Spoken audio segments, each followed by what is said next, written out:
Good morning बच्चों।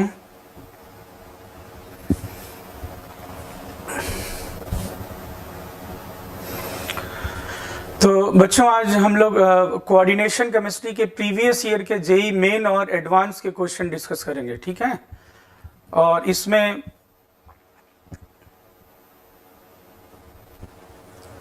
मैं detail आपको उस टॉपिक से रिलेटेड, सब टॉपिक से रिलेटेड बताने की कोशिश करूंगा। और अगर पूरा टॉपिक आपको, पूरा चैप्टर ही डिटेल जानना है तो उसके लिए आपको क्लास ज्वाइन करना होगा। तो बच्चों सबसे पहला क्वेश्चन देखिए, इसमें है कि consider the following complex ion trans, और ये सिस दो दिया हुआ, और इसके बारे में क्या पूछ रहा है, करेक्ट स्टेटमेंट की बात कर रहा है। तो अगर सिस ट्रांस की बात आप कोऑर्डिनेशन नंबर 6 में देखो तो ये आप सभी को पता होगा कि MAA ट्वाइस X2, ठीक है। इसका जो सिस वाला, ये यहाँ पे क्या है बोलो, it is bidentate ligand, okay. तो ये इसका जो सिस वाला फॉर्म है ये क्या होता है, ऑप्टिकली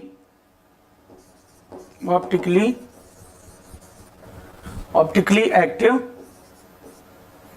सॉरी ऑप्टिकली इनएक्टिव,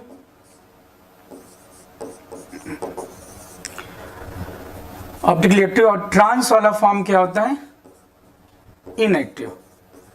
अब ये क्यों होगा देख लो आप। और जो भी Ma4X2 टाइप का, ये मैं अभी आपको समझा रहा हूं, Ma4X2 टाइप कंपाउंड हो या Ma4XY टाइप, ये हमेशा ही इसका सिस हो या ट्रांस हो, हमेशा क्या होगा, ऑप्टिकली इनएक्टिव होगा, ठीक है।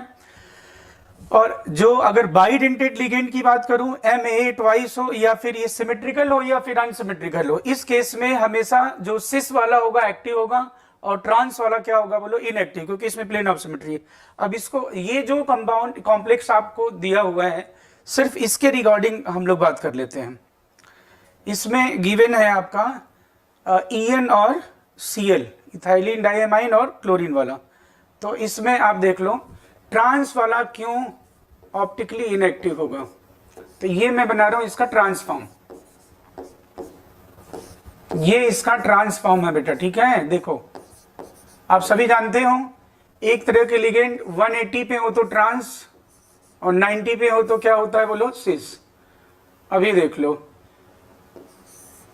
ये कैसा होगा, इसमें आपको प्लेन ऑफ सिमेट्री दिख रही है कि नहीं बोलो, आपको सीधे सीधे इसमें प्लेन ऑफ सिमेट्री दिख रही होगी। देखो इसमें क्या हो रहा है, इसमें आपका क्या है, देखो यहाँ पे नाइट्रोजन और ये EN, नाइट्रोजन और EN, और इधर क्या है बोलो Cl, और ऊपर क्या है बोलो Cl, और इससे ये क्या है आपका बोलो, प्लेन ऑफ सिमेट्री, ये आपका प्लेन ऑफ सिमेट्री। तो इसमें आपका क्या प्लेन ऑफ सिमेट्री है, इसलिए क्या होगा बोलो, ये ऑप्टिकली इनएक्टिव होगा। लेकिन अगर मैं इसी का कौन सा फॉर्म बनाऊं बेटा, सिस फॉर्म बनाऊं, Cl, देखो दोनों Cl विसिनल पोजीशन पे हैं, तो ये इसका सिस फॉर्म है, ठीक है। ये, और ये मैं रिप्रेजेंट कर रहा हूं किसको, इथाइलिन डाइएमाइन को। ये इसका कौन सा फॉर्म है बोलो, सिस। तो इसमें कोई प्लेन ऑफ सिमेट्री नहीं है, इसलिए ये क्या होगा, ऑप्टिकली एक्टिव होगा। ये क्या होगा, ऑप्टिकली एक्टिव होगा। तो ये दोनों इसी के बारे में पूछना है ये। तो देखो अभी क्या, जो ट्रांस वाला है अभी मैंने आपको क्या बता दिया, ये ऑप्टिकली क्या है बोलो, इनएक्टिव है। ये ऑप्टिकली क्या है बोलो, इनएक्टिव, ओके। और जो सिस वाला है मैंने अभी आपको बता दिया क्या है बोलो, ये क्या है बोलो, एक्टिव। और एक जनरल जो आपको मैं बात बता रहा हूं वो भी आप नोट करोगे, देखो इस क्वेश्चन से जो भी एसोसिएटेड थोड़े से ट्रिक होंगे वो भी मैं आपको बता दूंगा। मैंने बोला Ma4X2, Ma4XY, ये always optically inactive, always inactive, always inactive. MAA twice या MAB ट्वाइस X2 हो, यहां पे AA क्या है बोलो, बाइडेंटेट लिगेंड है। ये AA अभी सिमेट्रिकल की बात हो रही है, जैसे EN हो या ऑक्सिलेट हो, यहां पे ग्लाइसिनेट भी ले सकते हो अगर ये AB हो, मतलब अनसिमेट्रिकल बाइडेंटेट हो। तो इसका जो सिस वाला फॉर्म होगा एक्टिव होगा, ट्रांस वाला क्या होगा, इनएक्टिव होगा। और एक चीज और, आप यहाँ पे चाहो तो ट्रिक के फॉर्म में याद रख सकते हो, MAA, यहां पे ये क्या है बोलो, AA it is a symmetrical bidentate ligand, ये 3 है देखो, और MAB थ्राइस, ये जो होंगे इस तरह के कॉम्प्लेक्स ऑलवेज ऑप्टिकली एक्टिव होंगे। अब हम सिर्फ क्वेश्चन से रिस्पेक्ट में बात कर लेते हैं। देखो कह रहा both A and B cannot be optically active, तो अब इसने पूछा क्या करेक्ट स्टेटमेंट, कह रहा A and B cannot be optically, both A and B, तो ये क्या है बोलो फॉल्स। कह रहा दोनों ऑप्टिकली एक्टिव नहीं हो सकते, जबकि इसमें आप देख रहे हो जो सिस वाला है वो ऑप्टिकली एक्टिव होगा और ट्रांस वाला क्या होगा, इनएक्टिव होगा। फिर कह रहा है A can be optically active but B can not be optically active, तो ये भी गलत है। A can be optically active, A तो क्या है बोलो ट्रांस है, मैंने अभी आपको बता दिया ट्रांस वाला क्या होगा बोलो, इनएक्टिव होगा, ट्रांस वाले में सिमेट्री है, तो ये भी स्टेटमेंट कैसा है बोलो फॉल्स है। अब कह रहा both A and B can be optically active, कह रहा दोनों ऑप्टिकली एक्टिव है, तो दोनों तो होंगे नहीं, सिस वाला एक्टिव होगा और ट्रांस वाला इनएक्टिव, तो ये क्या होगा बोलो, ये भी फॉल्स स्टेटमेंट है। A cannot be optically active, yes trans जो ये गिवन है इनएक्टिव नहीं है, B can be optically active, तो ये स्टेटमेंट क्या हो गया बोलो ट्रू। तो आपका आंसर यहां पे क्या हो गया बेटा, पता चल गया आपको, यहां पे आंसर हो गया dell is right option, dell is right option. तो क्वेश्चन नंबर 1 से रिलेटेड जो मैंने आपको बात बताई वो ये, जो आगे अभी क्वेश्चन में मतलब कम से कम 10 क्वेश्चन में चीजें ये रिपीट होंगी। फर्स्ट मैंने बताया कोऑर्डिनेशन नंबर 4 MA4X2 हो या MA4XY हो, ये हमेशा ही क्या होंगे बोलो, ऑप्टिकली इनएक्टिव होंगे।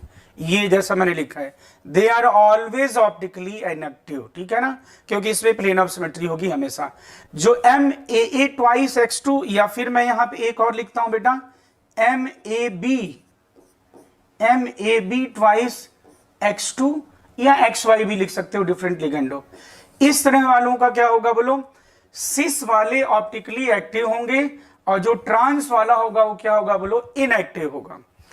और जो MAA थ्राइस मतलब जैसे आयरन का GLY के साथ बना लो, आयरन का ऑक्सिलेट के साथ बना लो, आयरन का या कोबाल्ट का आप EN के साथ बना लो, EN हो या OX हो या GLY हो, ये जो बाइडेंटेट लिगेंड है, इस तरह के हमेशा क्या होंगे बोलो, they will be always optically active, always optically active, optically active. तो मैंने आपको ये बताया, थोड़ा सा आपको पता चल गया कि कोऑर्डिनेशन नंबर 6 में किस टाइप के ऑप्टिकली एक्टिव होंगे। स्क्वायर प्लेनर कॉम्प्लेक्स हमेशा ऑप्टिकली इनएक्टिव होगा, क्योंकि आप बोल ही रहे हो स्क्वायर प्लेनर, तो फिर उसमें प्लेन ऑफ सिमेट्री होगी, तो स्क्वायर प्लेनर तो हमेशा ही ऑप्टिकली इनएक्टिव होगा। तो अगर मैं बोलूं MABCD टाइप का, अगर स्क्वायर प्लेनर MABCD टाइप का, MABCD स्क्वायर प्लेनर कॉम्प्लेक्स अगर है, स्क्वायर प्लेनर, तो ये ऑलवेज क्या होगा बोलो, इनएक्टिव होगा, always inactive due to presence of plane of symmetry. MABCD type का अगर टेट्राहेड्रल कॉम्प्लेक्स है तो वो हमेशा ऑप्टिकली एक्टिव होगा, क्योंकि वो हमेशा non superimposable mirror image बनाएगा। तो यहां पे ऑप्टिकल से रिलेटेड मैंने कुछ बातें बताई हैं, एक बार वापस आता हो तो पॉइंट वाइज नोट कर सकते हो, पॉइंट वाइज एक एक नोट कर सकते हो। मैं आप चाहो तो नोट करो पॉइंट वाइज, जिसे कि अगले क्वेश्चन में यूज करोगे आप, पॉइंट वाइज ये नोट करोगे। क्वेश्चन नंबर 1 से रिलेटेड जो जो बातें निकल के आ रही हैं, जो अगले क्वेश्चंस में भी यूज करेंगे और आपको इससे रिलेटेड क्वेश्चन सॉल्व करने में हेल्प होगा, वो मैंने ये बातें बताई आपको। क्या बताई, MA4X2 या फिर MA4XY, ठीक है, या इसका एग्जाम्पल भी देख लेते हैं, CONS3 4Cl2, या मैं बोलूं CONS3 4Clbr, ठीक है। ये हमेशा ही ऑप्टिकली क्या होंगे बोलो, always optically optically inactive, always optically inactive, ये नोट किया, ऑलवेज ऑप्टिकली इनएक्टिव बोल देना बेटा। अब जो बात हुई है कि दूसरे टाइप का जो जिसमें बाइडेंटेट लिगेंड यूज करते हो, तो ये MAA सिमेट्रिकल बाइडेंटेट है, और ये X2 लिखूं या फिर मैं लिखूं MAA ट्वाइस XY। इसका एग्जांपल लिख देते हैं, जैसे लिखा है आपका COEN ट्वाइस X2, या फिर आपका इस EN की जगह पे आप क्या लिख सकते हो बोलो, ऑक्सिलेट ले लो, कोई दिक्कत नहीं, COOX ट्वाइस X2। इस तरह के जो भी होंगे, इस तरह के कॉम्प्लेक्स में ऑलवेज सिस वाला क्या होगा, सिस वाला एक्टिव होगा, ऑप्टिकली एक्टिव होगा, और जो ट्रांस वाला है वो क्या होगा बेटा, इनएक्टिव होगा, इनएक्टिव होगा। बोलो ठीक है, पहला पॉइंट आपको पता चल गया। MA4X2 MA4XY, ये देखो MA4X2 MA4XY इनएक्टिव क्यों होंगे, वो बहुत ही आसान है, आप तुरंत समझ जाओगे। MA4X2 तो मतलब अगर मैं बोलूं MA4X2 बनाना है तो क्या करोगे आप, बोलो MO4X2 में आपने क्या करना है, देखो अगर मैं कहूं CONH3 4Cl2 तो आपको क्या करना है, यहां पे बीच में तो आपका क्या है बोलो, कोबाल्ट है या कोई जो सेंट्रल मेटल है, और ये किनारे किनारे क्या है बोलो, NH3 NH3 NH3 NH3, और ऊपर Cl नीचे Cl। तो देखो ये आ गया आपका प्लेन ऑफ सिमेट्री, ये प्लेन ऑफ सिमेट्री आ गया। देखो अगर मैं कह रहा हूं इधर क्लोरीन है और इधर ब्रोमीन है तो भी प्लेन ऑफ सिमेट्री है। तो प्लेन ऑफ सिमेट्री कैसे बताऊं, क्या ऐसे कट करेंगे प्लेन, नहीं, तब आप ऐसे प्लेन कट करो, तो फिर ऐसे प्लेन कट करो, ओके बोलो ठीक है ना, MA4। और अगर मैं बोलूं कि इसमें नेक्स्ट जो मैं आपको बताऊं कि जो MAB थ्राइस या फिर क्या हो MAA थ्राइस, ये always optically active, always optically active. ये पॉइंट आप नोट करते जाओगे, फिर आगे भी आएगा optically active, optically active, always optically active. इसके एग्जांपल आपके देखिए एनसीईआरटी में भी गिवन है, आयरन का और ऑक्सिलेट का ये है ना, या फिर ये गिवन है देखो COEN थ्राइस और ये +3, या फिर आप यहां पे PTGLY, GLY आप जानती हो ग्लाइसिनेटो, ये ग्लाइसिनेटो बोलो ठीक है ना। तो ये इस तरह के क्या होंगे बोलो, they will be always optically active, हमेशा ऑप्टिकली एक्टिव होंगे। एक बात, जो स्क्वायर प्लेनर कॉम्प्लेक्स है, square planar complex, square planar MABCD, ये ऑलवेज इनएक्टिव, ऑलवेज इनएक्टिव। हाँ कुछ ऐसे होंगे जो मैं बता दूंगा आपको, आगे क्वेश्चंस में आ जाएगा, ऑलवेज इनएक्टिव क्योंकि प्लेन ऑफ सिमेट्री होगी, ठीक है ना। और अगर मैं बोलूं MABCD type, MABCD type tetrahedral complex, tetrahedral complex, tetrahedral complex, तो ये क्या होगा बोलो, it will be always optically active. ये क्यों होगा ऑप्टिकली एक्टिव बेटा बोलो, क्योंकि ये हमेशा आप जानते हो नहीं, it is like chiral centre, sp3 से 4 अगर डिफरेंट जुड़ा हो तो ये हमेशा non superimposable mirror image बनाएगा, ठीक है ना। तो मैंने आपको पहले क्वेश्चन से रिलेटेड कुछ बातें बता दी हैं, एक बार आप मेरे साथ बोलो, MA4X2 टाइप कोऑर्डिनेशन नंबर 6 में चाहे सिस हो चाहे ट्रांस हो, due to the presence of plane of symmetry always optically inactive. MAA twice X2, MAB twice X2 और XY, इसका जो सिस फॉर्म होगा वो क्या होगा, एक्टिव होगा, ट्रांसफॉर्म क्या होगा बोलो, इनएक्टिव होगा। फिर जो MAA थ्राइस, यहां पे एक मैं क्या बोल रहा हूं, दैट इज बाइडेंटेड लिगेंड की बात हो रही है, always optically active, always optically active. MABCD type का जो स्क्वायर प्लेनर कॉम्प्लेक्स होगा वो हमेशा क्या होगा बोलो, इनएक्टिव होगा due to the presence of plane of symmetry. और MABCD टाइप का जो टेट्राहेड्रल कॉम्प्लेक्स है वो हमेशा एक्टिव होगा, क्योंकि उसमें कायरल सेंटर है, वो non superimposable mirror image बनाएगा। बोलो बेटा ठीक है ना, ये डन है, पक्की बात है, देख लो।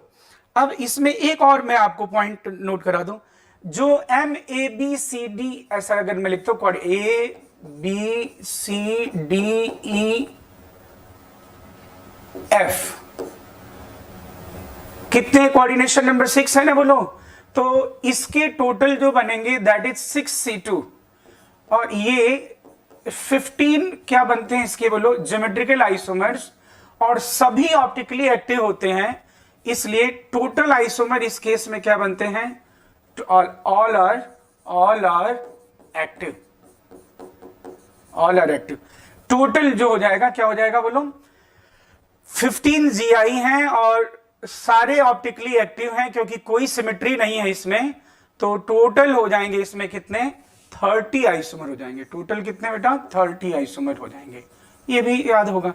तो देखो फर्स्ट क्वेश्चन से रिलेटेड जो जो ट्रिक था मैंने आपको बता दिया, आपने नोट कर लिया होगा, ठीक है।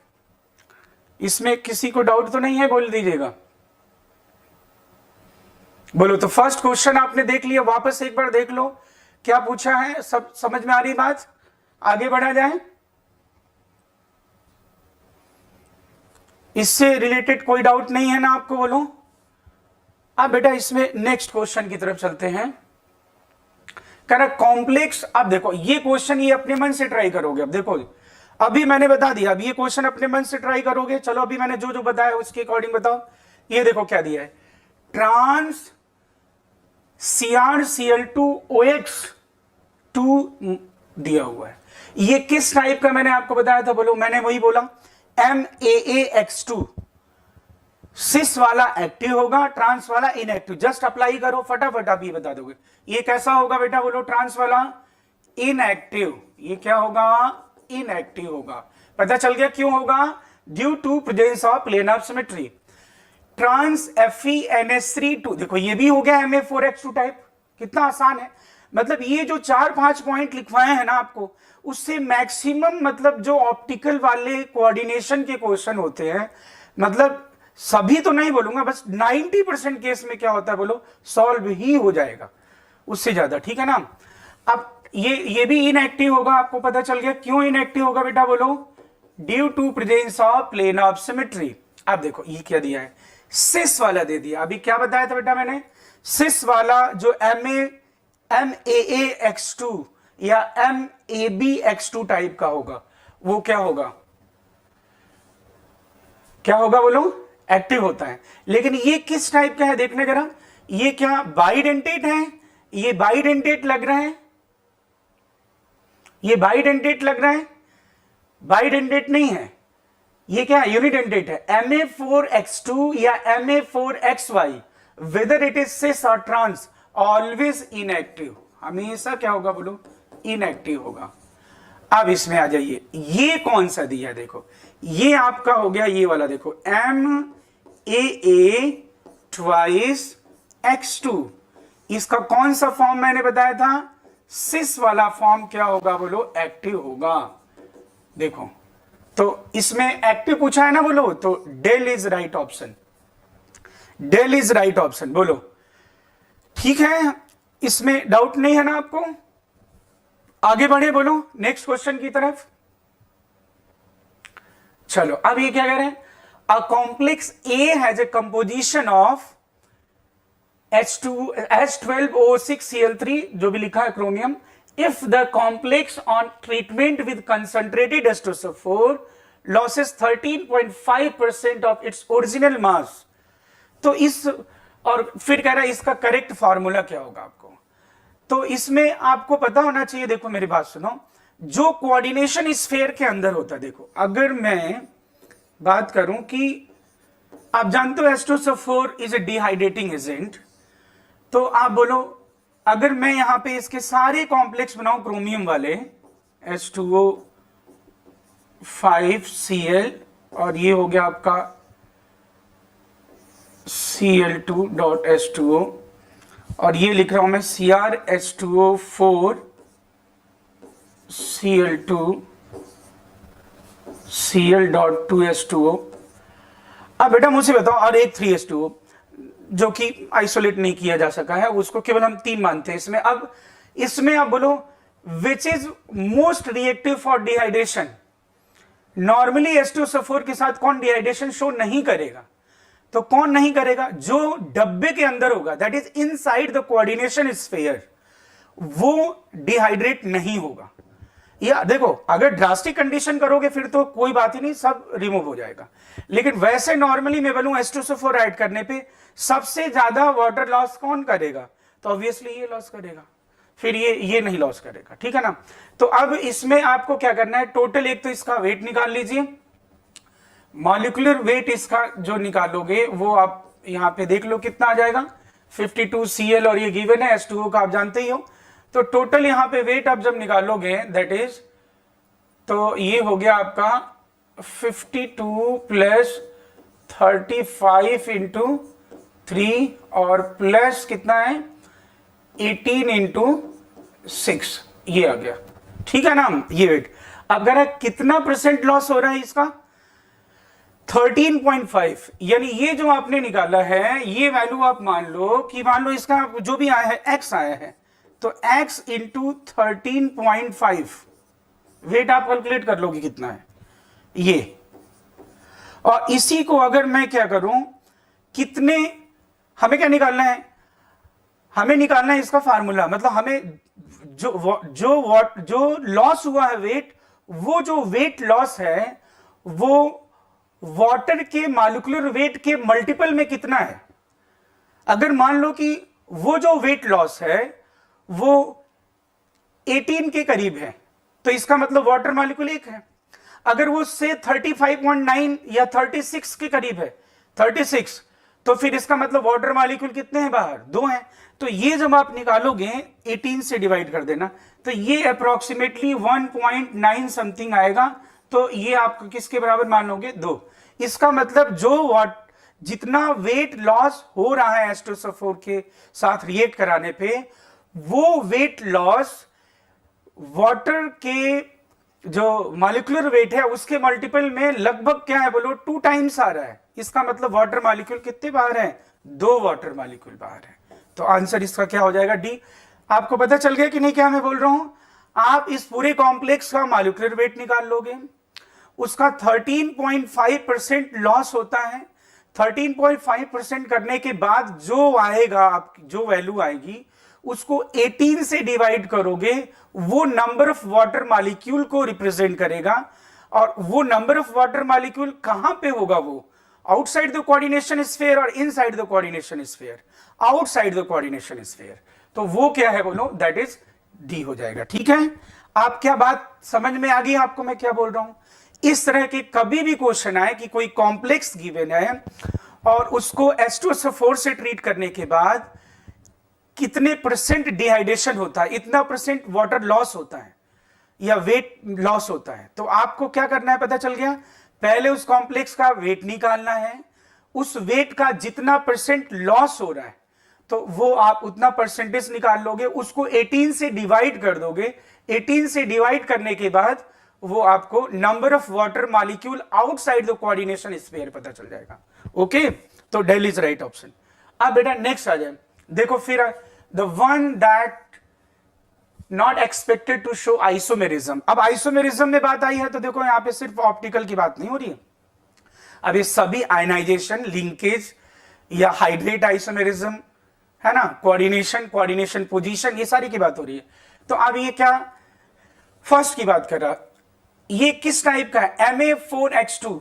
तो ये सब लोग बताओ भाई, साथ साथ आप लिखते भी चलोगे। Ma4H2 ये क्या शो करता है, ओनली Gi। किसी को डाउट नहीं होना चाहिए इसमें, बोलो ठीक है। Ma4H2 या Ma4XY में Gi कितना आसान है।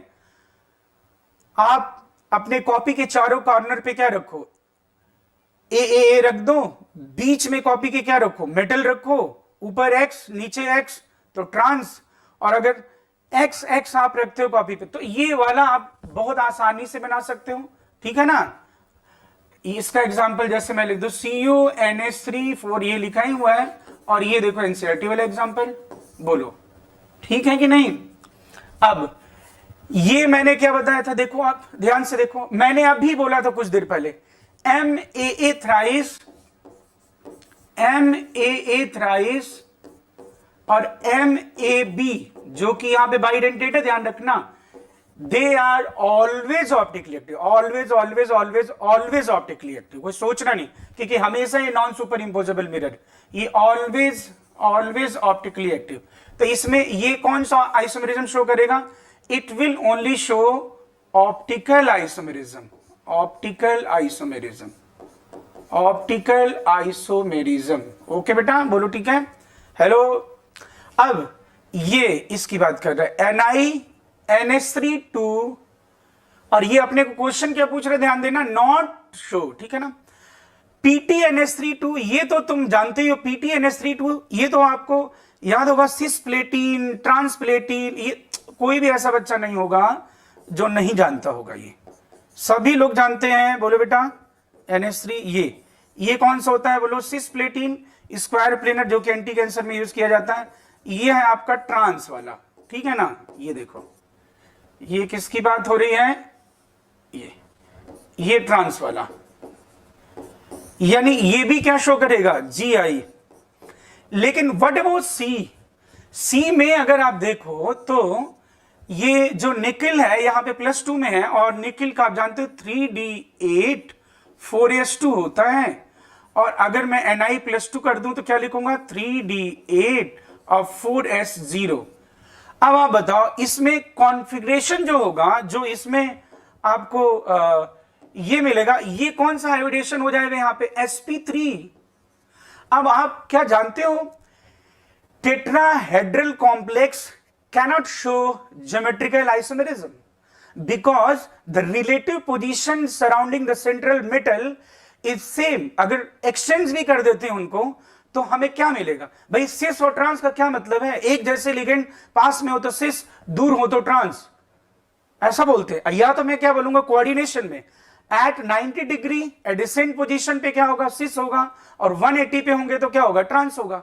लेकिन आप मुझे बताओ अगर मैं MABCD टाइप या MA2B2 टाइप अगर कोई टेट्राहेड्रल कॉम्प्लेक्स लूं, टेट्राहेड्रल मतलब क्या हो गया, आपको पता ही है कि 109 डिग्री 28 मिनट, और जो सेंट्रल मेटल से चारों लिगेंड होंगे उनकी रिलेटिव पोजीशंस क्या है, बोलो आइडेंटिकल है। उनको अगर मैं इंटरचेंज भी करूंगा तो वो सेम डिस्टेंस पे होंगे और सेम एंगल बना रहे होंगे।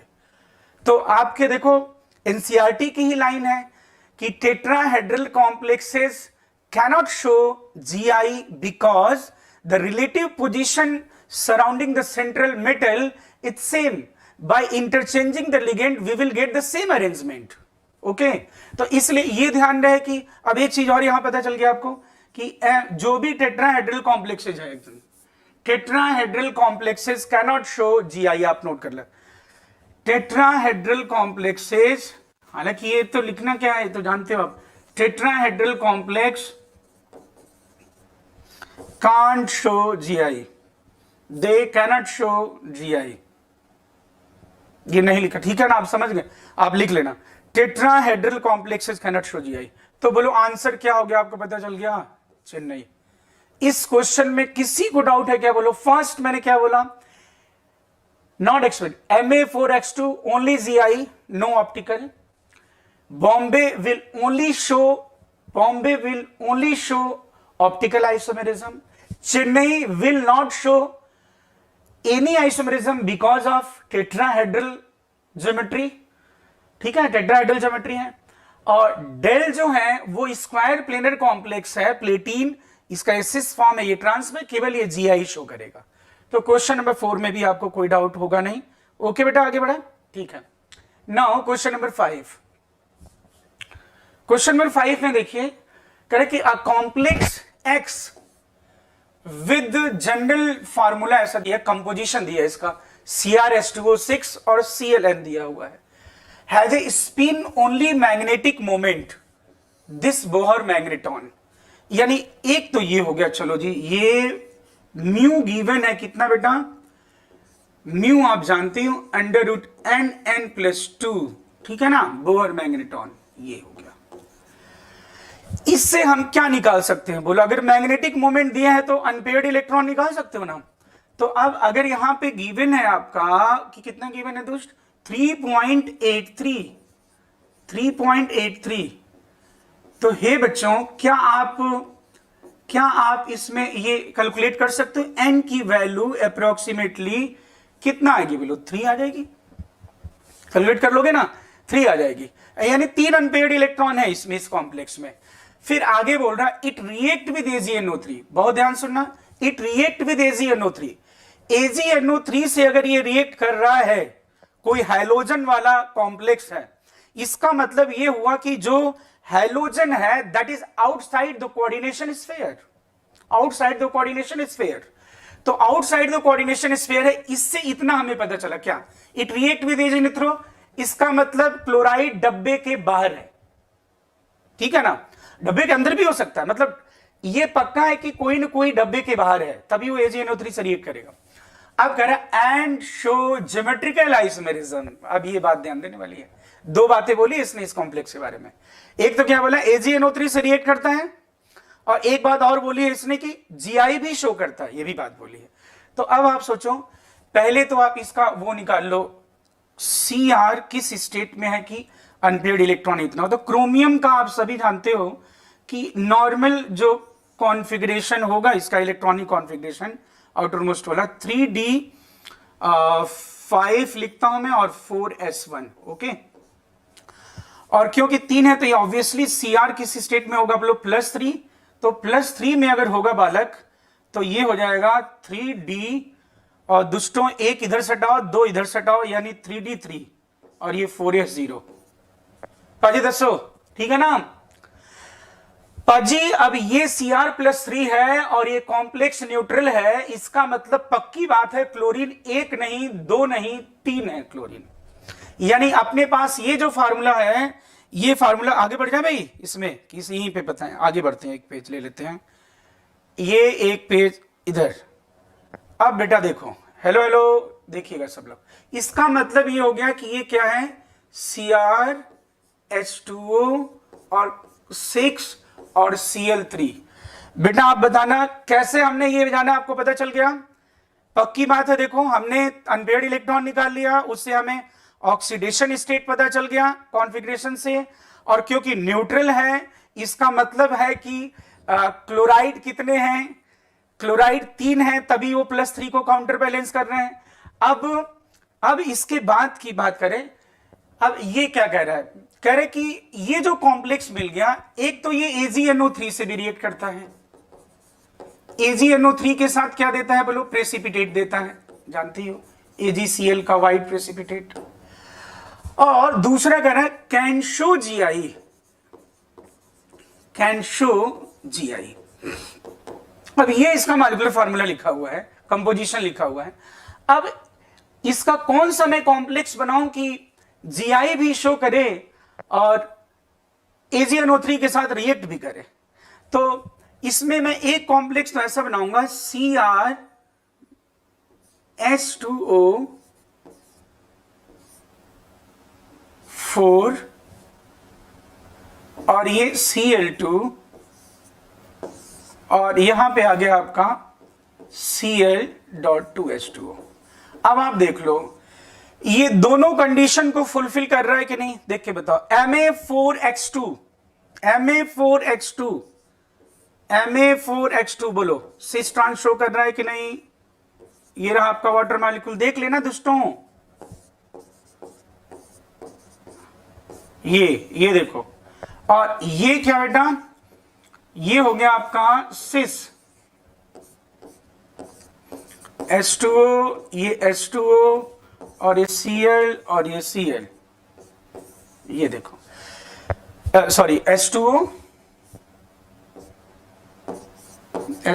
और ये भी क्या बोलो, H2O, ठीक है ना। ये हो गया आपका सिस और ये हो गया आपका ट्रांस, और AgNO3 के साथ रिएक्शन होगा ही। इसमें बच्चा एक चीज और बना सकता है जो आगे मैं बताने वाला हूं, लेकिन मैं यहीं पे जिक्र कर देता हूं।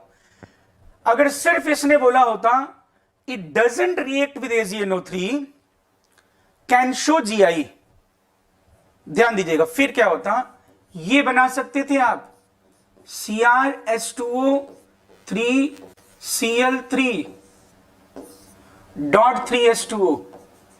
ये आप सबको अगर पता हो ये कौन सा GI शो करेगा, facial and meridional, facial and मेरिडायनल। तो इसके देखो ये क्वेश्चन में अगर सिर्फ क्वेश्चन में अगर इतना चेंज कर देता, देखो इस क्वेश्चन में अगर कहता it doesn't react with AgNO3 and can show GI, can show GI, तो फिर आप क्या करते बोलो, फिर आपके पास दो ऑप्शन होते, नहीं दो ऑप्शन नहीं, फिर एक ही ऑप्शन होता, बट इसमें क्या होता, GI की बात कर रहा था, तो इसमें क्या आप करते बोलो, ये आप ये वाला कर देते CrH2O3Cl3। आपको याद है फेसियल और मेरिडायनल, फेसियल मेरिडायनल जिसको भूल गया है, फेसियल मेरिडायनल जिसको भूल गया है वो इधर देखे बहुत ध्यान से, फेसियल और मेरिडायनल जिस दुष्ट को भूल गया है वो इधर देखे क्या होता है।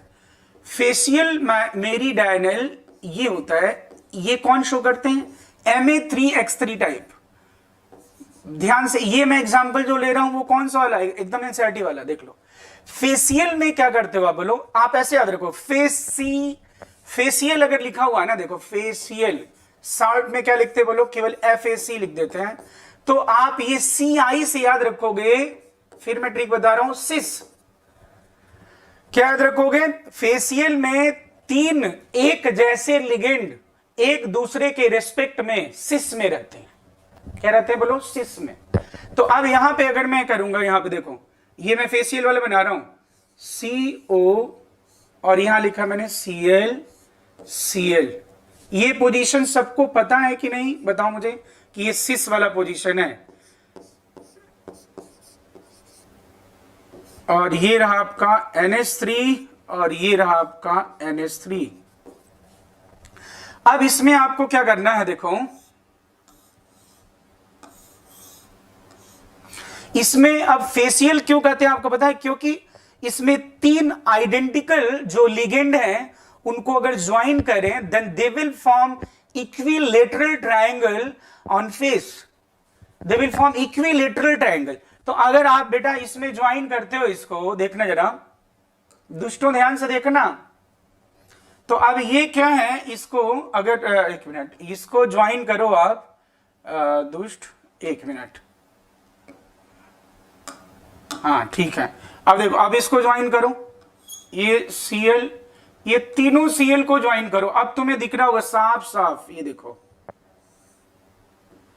क्या आपको ये फेस पे या फिर इस NH3 को ज्वाइन करो, क्या आपको फेसेस पे इक्विलेटरल ट्रायंगल बनता हुआ दिखाई दे रहा है कि नहीं, बोलो बोलो, हाँ दिखाई दे रहा है, इसीलिए इसको फेसियल कहते हैं। अब याद कैसे रखोगे, देख लो, फेसियल में CI मतलब सिस, मतलब एक जैसे तीन सिस होंगे और दूसरे जैसे तीन सिस में रहेंगे, ये फेसियल होगा।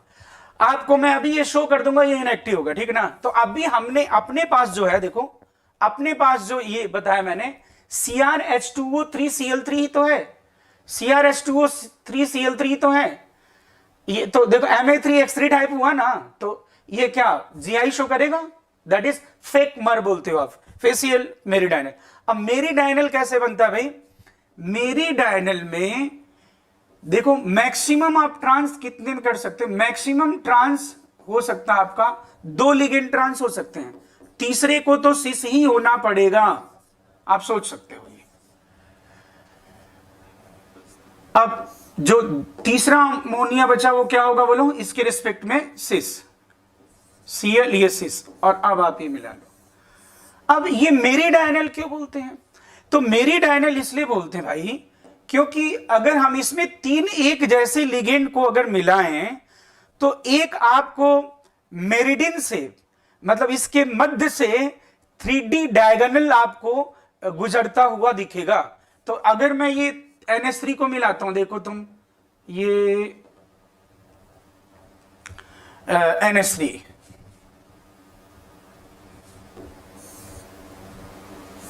देखो अब ये आपको एक दिखेगा क्या है बोलो, 3D डायगोनल बॉडी पास करता हुआ इसमें।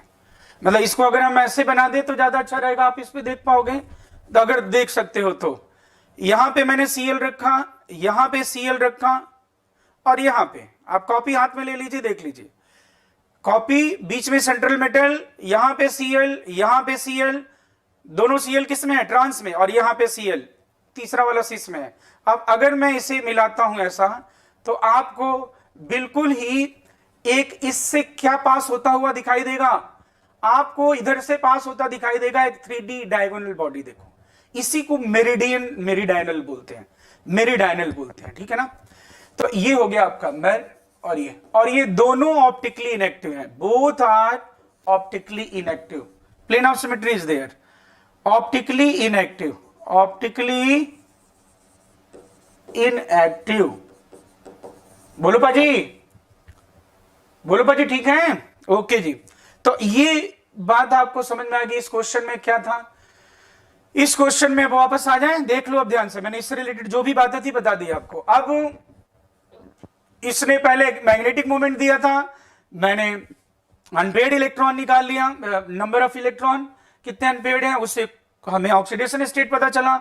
ऑक्सीडेशन स्टेट से मैंने फाइंड आउट कर लिया कि इसमें 3 क्लोरीन है। अब क्योंकि इसने AgNO3 से रिएक्ट भी कराया है और Gi भी कराया है, इसका मतलब क्लोरीन बाहर भी है, अंदर हो सकता है लेकिन बाहर भी है, और वो Gi भी। ऐसे मेरे पास 2 ऑप्शन है।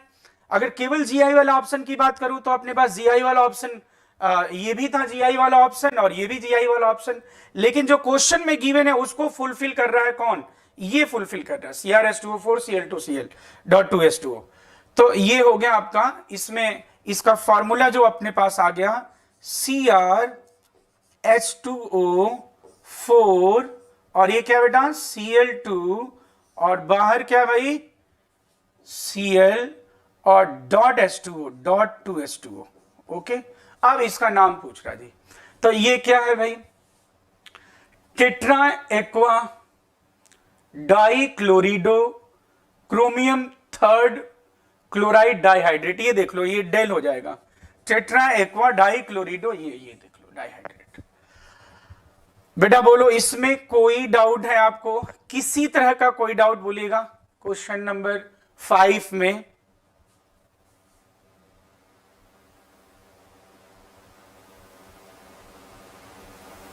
ठीक है ना। अब बेटा आगे बढ़ते हैं, क्वेश्चन नंबर 6 में कह रहा है कि the isomers of this that has, इसके आइसोमर्स में कह रहा है कि कितने, किसमें the isomers of that has having this value of, कौन सा value, chlorine cobalt chlorine of 90 degree, 90 degree है। तो कितना बेवकूफी टाइप क्वेश्चन पूछा ना, एट 90 डिग्री या एडजेसेंट पोजीशन पे, दैट इज सिस, और अगर 180 डिग्री पे हो तो आप जानते हो क्या बोलते, ट्रांस बोलते, ठीक ना। तो अब इसमें ये CuNH3 की बात कर रहा है, तो एक बार ये बना लेते हैं, ये देख लो कितना आसान है ये। तो ये देखो कॉपी के बीचों बीच क्या बनाया, कोबाल्ट, कॉपी के चारों कोनों पे क्या लिखा, अमोनिया, और क्या दोस्तों, ये एक Cl कॉपी के ऊपर तो एक Cl कॉपी के नीचे, और ये ऐसे इसको सजा दिया। अब जरा देखना इसमें क्या है, Cl CO Cl, ये जो आपको दिख रहा है ये कितने डिग्री पे दिख रहा है दोस्त, 180 डिग्री पे दिख रहा है कि नहीं,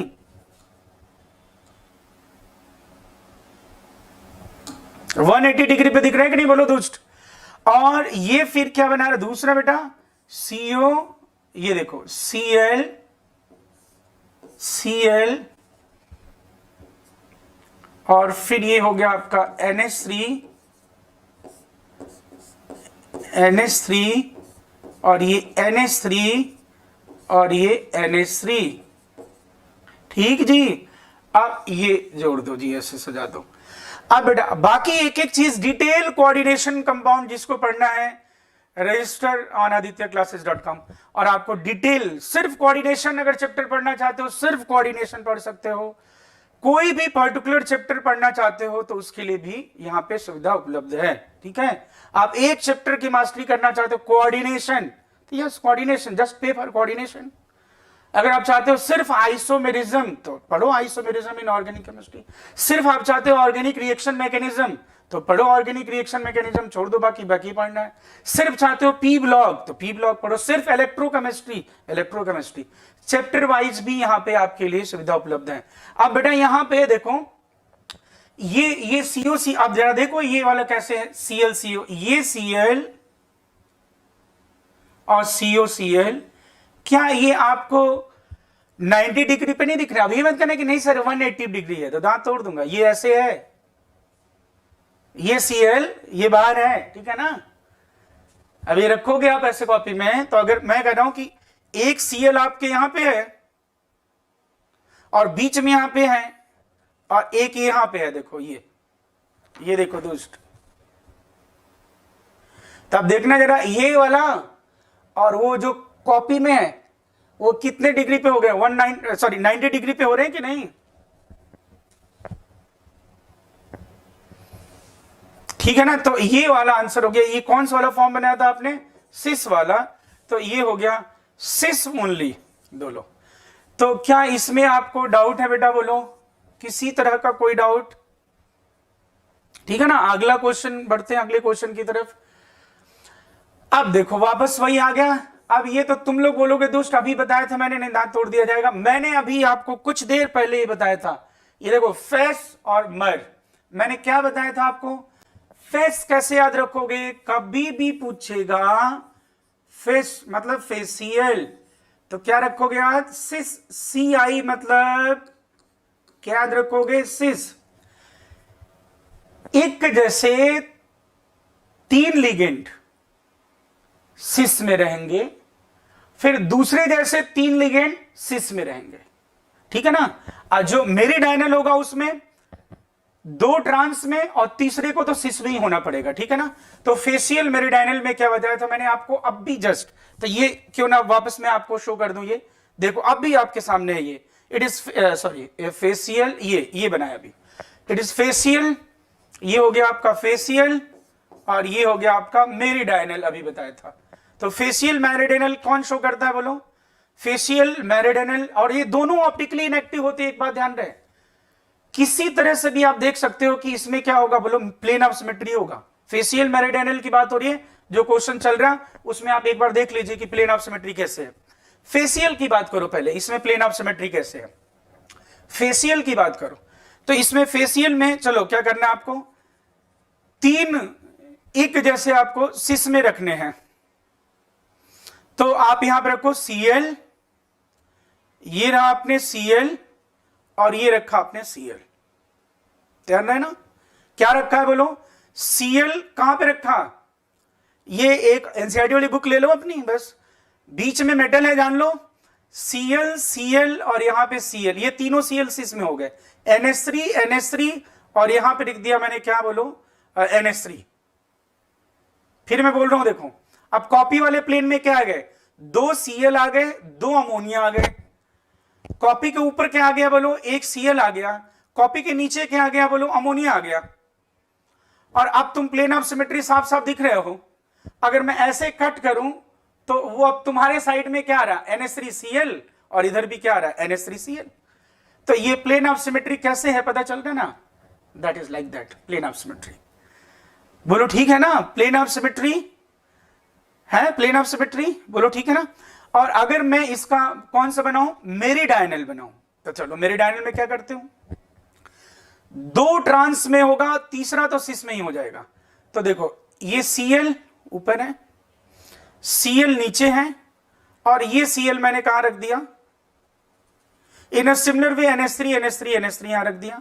अब बोलो ये प्लेन और ऊपर क्या है Cl, नीचे भी क्या है बोलो Cl, तो ये क्या हो गया बोलो, प्लेन ऑफ सिमेट्री किससे बन रहा है, प्लेन ऑफ सिमेट्री किससे किससे बन रहा है बोलो, 1 Cl से और 3 अमोनिया से प्लेन बन रहा है, प्लेन ऑफ सिमेट्री। और ये Cl ऊपर है नीचे है, तो ये हो गया। तो ये दोनों में आप लिखोगे ना, both having plane of symmetry, both having plane of symmetry, that is optic, both having they possess plane of symmetry, plane of symmetry, that is why they are optically inactive. Okay ना। तो अब आ जाओ question पे भाई, दोस्तों question पे आ जाओ। ये अपना ये आ गया, ये चलो। हाँ बालक कह रहे कि कौन शो करेगा the complex that can show facial and meridional, facial and meridional Ma4X2, no, they will show simply GI, geometrical isomerism. Both will be optically inactive. Mind it. Ma4X2. PtNS3 2Cl2, square planar complex will show GI. No problem at all. Cisplatin, transplatin. COCl2En twice. इसका ये GI show करेगा और optical भी show करेगा। फिर ध्यान रहे, अब ये मैं कहते ना क्यों नहीं, दांत तोड़ दूंगा। सबसे पहले ये बताएं, MAA ट्वाइस X2 टाइप के सिस वाले ऑप्टिकली एक्टिव और ट्रांस वाले इनएक्टिव होते हैं, ठीक है। और ये देख लो भाई, मैंने क्या बोला था, MA3 और X3 इसी टाइप के क्या शो करते हैं, फेसियल एंड मेरिडायनल। तो ये हो गया आंसर। बोलो बोलो बेटा, ठीक है, किसी को डाउट है इसमें? ठीक है, इसमें कोई डाउट नहीं। ओके जी। अब बेटा नेक्स्ट क्वेश्चन की तरफ चलते हैं, अगर आप कहो तो। क्वेश्चन नंबर 8 अब क्या कह रहा है, कह रहा है कि ए से डी तक the complexes that can display geometrical isomerism, geometrical isomerism show कर रहा है कौन? तो जीआई कौन कौन शो करते हैं, अपने को अभी पता चल गया था ना कौन कौन शो करते हैं। देखो अब कह रहा है PtNS3 3Cl। अब बोलो, तीन लिगेंड सेम है, तीन लिगेंड सेम है और चौथा एक डिफरेंट है, Cl है। तो क्या हम स्क्वायर प्लेनर होते हुए भी इसको हम डिफरेंट 3 डायमेंशनल अरेंजमेंट में, हम डिफरेंट 3D अरेंजमेंट बना सकते हैं क्या? अगर मैं बीच में PT मानू कॉपी के और NS3 एक और Cl, और फिर बाद में मैं चारों कॉर्नर में Cl NS3 या NS3 को इंटरचेंज करूं, तो क्या हम डिफरेंट 3D अरेंजमेंट पाएंगे? Now you know GI means what? GI means different 3D arrangement of ligands surrounding central metal. Okay? तो ये तो शो ही नहीं करेगा। मतलब इस तरह के जितने भी होते हैं, आपको पता है Ma3X हो या फिर Ma4 हो, मतलब ये बेवकूफी टाइप है, कोई भी जान जाएगा ये तो। या फिर यहाँ पे MAA है, ऐसा हो, ये कहने की जरूरत नहीं है। बिल्कुल आपको अगर पता है कि भाई GI का मतलब क्या होता है, तो इस तरह के लिगेंड अगर गिवन होंगे, कॉम्प्लेक्स अगर गिवन होंगे, सेम सेम 3 लिगेंड है, तो कहां से GI होगा? नहीं हो पाएगा, आप डिफरेंट अरेंजमेंट नहीं पाओगे। PtNS3 5Cl, अब देखो 5 Cl, अब बताओ 6 कोऑर्डिनेशन नंबर है, उसमें से 5 तो सेम लिगेंड है और छठा Cl है। क्या आप इनको इंटरचेंज करके डिफरेंट 3 डायमेंशनल अरेंजमेंट बना सकते हो क्या? नहीं बना सकते ना। तो इस टाइप का भी नहीं शो करेगा। अब इसमें आ जाओ, क्या दिया है, अब ये देखो Ma2XY, it is a type of Ma2XY। Yes, अब इसमें कर सकते हो कि नहीं, बोलो। दोनों AA पास में हो तो सिस होगा, दोनों AA क्या है, 180 पे है तो ट्रांस होगा, है कि नहीं? तो yes, it will show GI, yes it will show. PtNS3 4Cl1, it is Ma4X2 type. कितना आसान है, सबको जानते, XY type Ma4XY, yes it will show GI।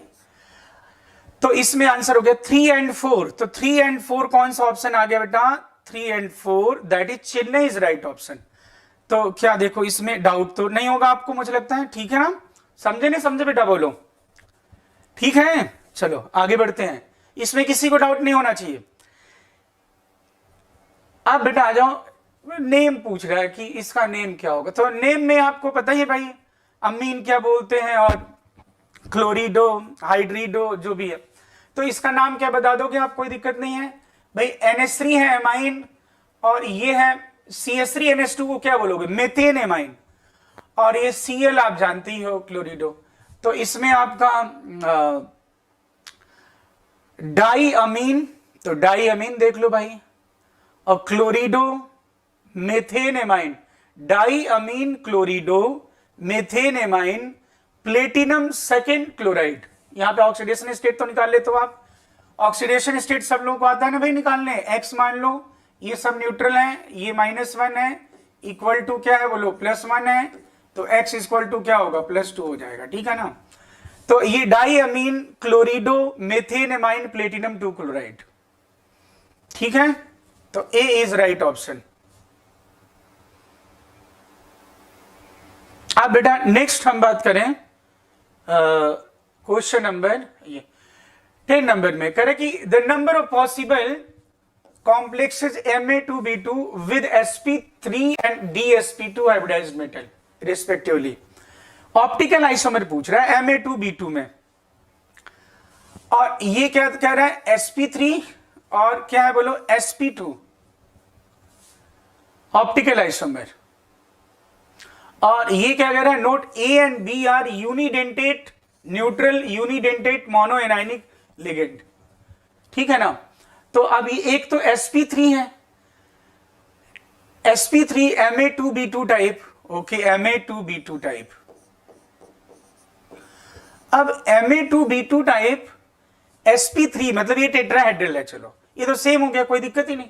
अब dsp2 की बात कर रहा है, स्क्वायर प्लेनर है, sp3 भले ही टेट्राहेड्रल है, लेकिन मैंने क्या बताया था, sp3 टेट्राहेड्रल वाले में ऑप्टिकल तब होगा जब MABCD मतलब there is formation of chiral centre type, तभी वो non superimposable mirror image बनाएगा। तो ये तो बिल्कुल ही बेवकूफ बना रहा है, देखो आपका Ma2B2 टाइप का वेदर इट इज sp3 और whether it is dsp2, sp3 वाला इनएक्टिव क्यों होगा, absence of chiral centre, dsp2 वाला क्यों होगा बोलो, because of plane of symmetry. तो इसके ऑप्टिकल कितने होंगे, 0, तो क्या हो जाएगा, चेन्नई इज राइट ऑप्शन। किसी को डाउट है इसमें, फिर से मैं रिपीट कर रहा हूं, Ma2B2 टाइप का टेट्राहेड्रल कॉम्प्लेक्स ऑप्टिकल आइसोमेरिज्म कैसे शो कर सकता है, क्योंकि अगर टेट्राहेड्रल कॉम्प्लेक्स ऑप्टिकल आइसोमेरिज्म करता है तो इसका रीजन सिर्फ ये है क्योंकि उसके पास MABCD टाइप का टेट्राहेड्रल कॉम्प्लेक्स होगा, तो it will have a chiral centre जो कि non superimposable mirror image बनाएगा। लेकिन अगर दो लिगेंड भी सेम हो जाते हैं तो कायरलिटी डिस्ट्रॉय हो जाएगी। तो इसलिए टेट्राहेड्रल कॉम्प्लेक्स कभी भी अगर आएगा कि कौन शो करेगा, तो वो हमेशा क्या होगा, MABCD टाइप का। अगर मैं स्क्वायर प्लेनर कॉम्प्लेक्स की बात करता हूं तो स्क्वायर प्लेनर कॉम्प्लेक्स में तो हमेशा ही प्लेन ऑफ सिमेट्री होगी, इसलिए ऑप्टिकली इनएक्टिव होगा। तो इसलिए आंसर क्या आ जाएगा, 0 0। बोलो ठीक है ना। अब बेटा नेक्स्ट हम बात करते हैं क्वेश्चन नंबर 11। ये क्वेश्चन ठीक है, देखो जरा, हाँ हे बच्चों, इसमें जो बात कही गई है उसमें कुछ कुछ टर्म यूज किए गए हैं। पहले तो मुझे बताओ, ये ऐसा लिखा हो या फिर मैं ऐसा लिखा हो, फिर मैं बता देना चाहता हूं कि it is nothing, it is crystal field stabilization energy, CFSC। और जो P लिखा हुआ है इसका मतलब आपको पता होना चाहिए, it is electron mean pairing energy, electron mean pairing energy, okay, electron mean pairing energy.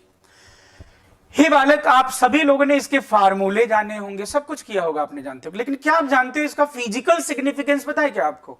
Physical significance actually जो इलेक्ट्रॉन मीन पेयरिंग एनर्जी है वो है क्या, बेसिकली सेम ऑर्बिटल में दो इलेक्ट्रॉनों को पेयर करने के लिए उनके इलेक्ट्रॉनिक रिपल्सन के अगेंस्ट जितनी एनर्जी हमें रिक्वायर्ड होगी उसे हम इलेक्ट्रॉन मीन पेयरिंग एनर्जी करते हैं। इलेक्ट्रॉन मीन पेयरिंग एनर्जी, जैसे मान लो मैं ऐसा बताऊंगा आपको, अगर मान लो हमें इलेक्ट्रॉन को पेयर करना है तो इलेक्ट्रॉन अगर सेम स्पिन में है, इलेक्ट्रॉन अगर सेम स्पिन में है तो पहले आपको क्या करना होगा बोलो, इलेक्ट्रॉन को ऐसे पास में लाने के लिए क्या, ये सेम स्पिन वाले इलेक्ट्रॉन क्या करते हैं, अपने एक दूसरे को धक्का देंगे कि अट्रैक्ट करेंगे, धक्का देंगे ना, तो ऐसे ही ले आओगे तुम्हें, यू हैव टू वर्क करना पड़ेगा। फिर उसके बाद वर्क किया और फिर उसके बाद पेयरिंग होगी तो एनर्जी रिलीज होगी। यानी दो प्रोसेस हैं, जब किसी ऑर्बिटल में आप इलेक्ट्रॉन पेयर कर रहे हो तो दो बातें हैं। क्या दो बातें हैं? एक तो दो इलेक्ट्रॉन को इलेक्ट्रॉनिक रिपल्शन के अगेंस्ट ले आने में पास में एनर्जी हमें देनी पड़ेगी, दैट इज एंडोथर्मिक। और फिर उसके बाद जब पेयरअप होगा तो एनर्जी रिलीज हो जाएगी, वो निगेटिव टर्म होगा। एग्जैक्ट तो नहीं बोल रहा हूं, बट उसको मैं क्रिस्टल फील्ड डिस्टिलेशन एनर्जी से कनेक्ट कर सकता हूं, जो डेल्टा से रिप्रेजेंट कर रहा हूं या स्क्वायर से रिप्रेजेंट किया जा रहा है।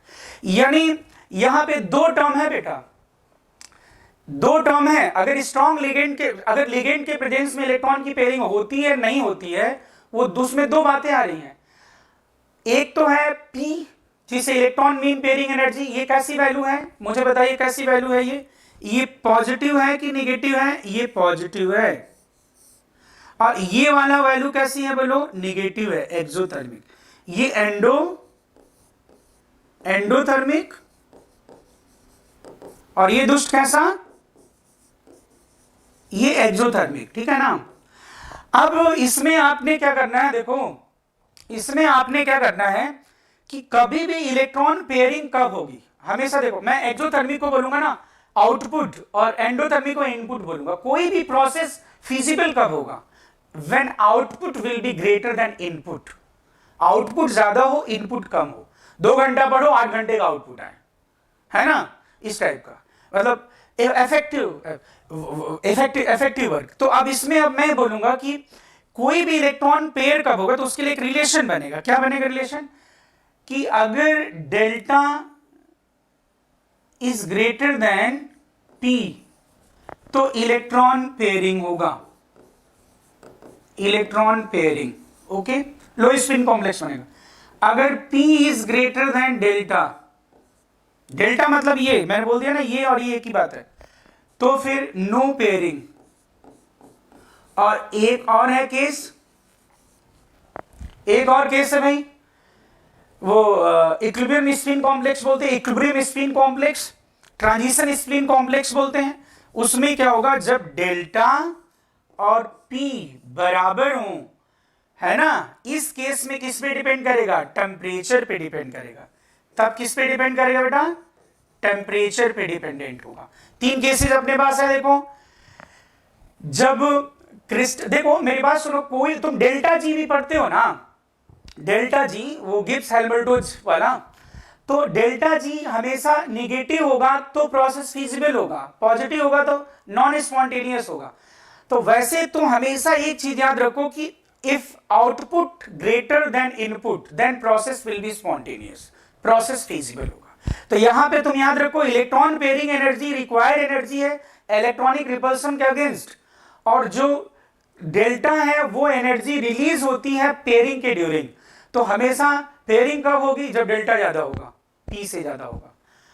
अगर अपोजिट होगा, P greater than, no pairing will takes place, ठीक है ना। स्ट्रॉन्ग लिगेंड के केस में यही होता है, डेल्टा ज्यादा हो जाता है P से। वीक फील्ड में क्या होता है बोलो? P ज्यादा होता है।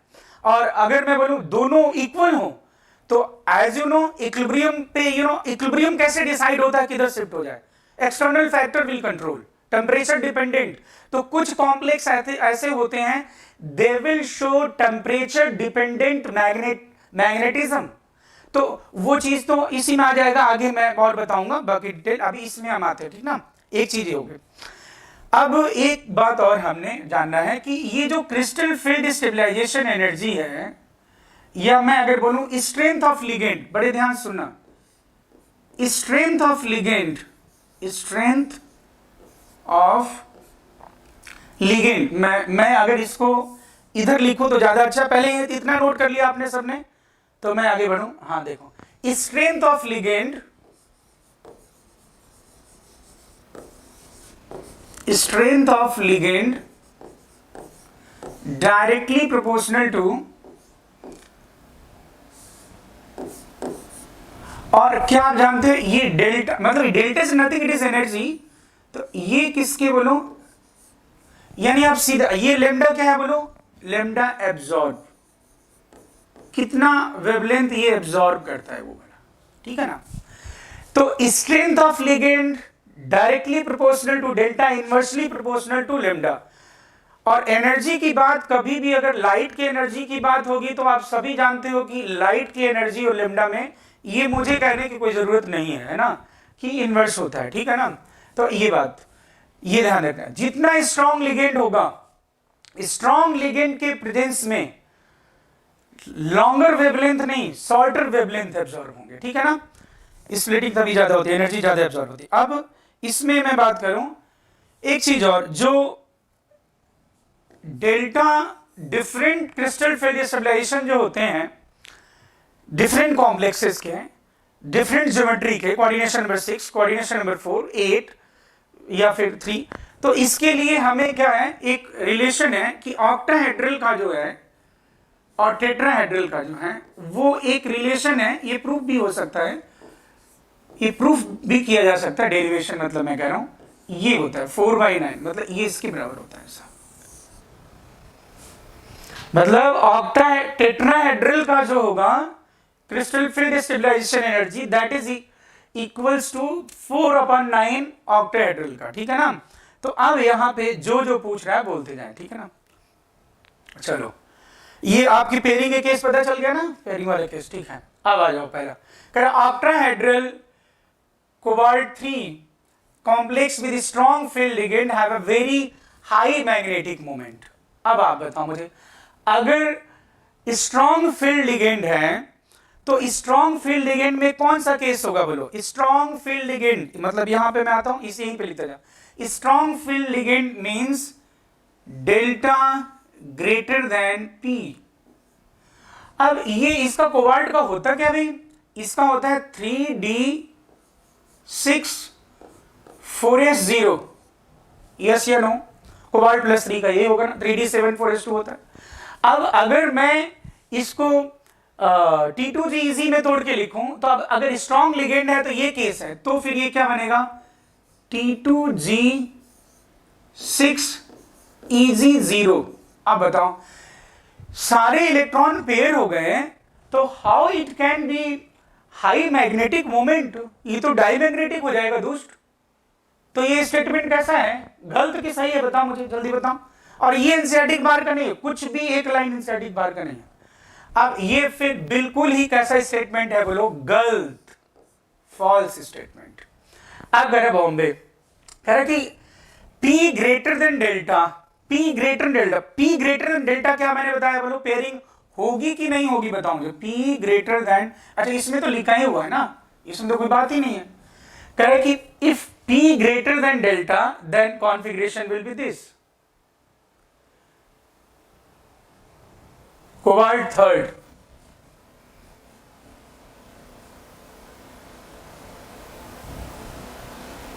कोबाल्ट थर्ड में। अब ऑक्टाहेड्रल के लिए कह रहे कि ये इस अगर P ज्यादा है, और ये ध्यान रखना ये स्टेटमेंट इनकरेक्ट पूछा हुआ बेटा, ध्यान रखना ये बात, तो ये स्टेटमेंट तो भी फॉल्स है कर। ये T2G4, यस अगर P ज्यादा है तो फिर पेयरिंग नहीं होगी, पेयरिंग नहीं होगी तो ये किसमें रहेगा, T2G, बिल्कुल ट्रू स्टेटमेंट है। अच्छा नहीं, the wavelength light absorb by EN, EN कैसा लिगेंड है, EN CN CO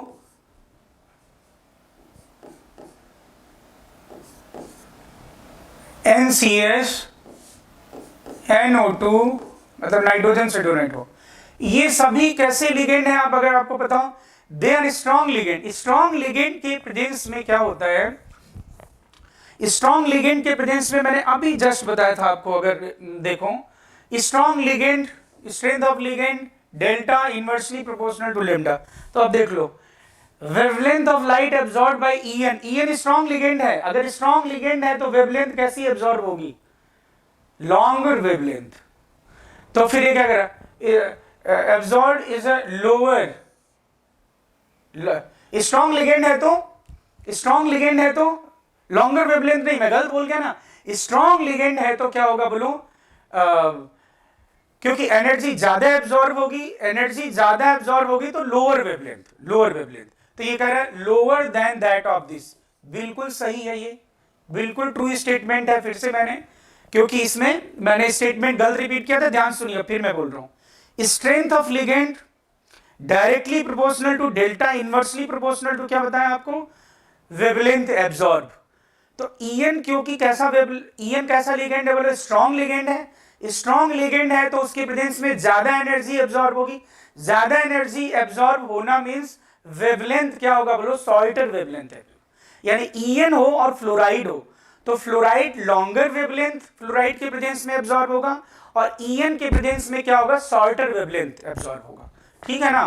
तो ये बिल्कुल ट्रू स्टेटमेंट है। आप देखो बेटा, इफ द डेल्टा, ये स्क्वायर जो लिखा for an octahedral complex is this, तो इसके लिए ये मैंने अभी आपको एक रिलेशन बताया, देखो 4/9।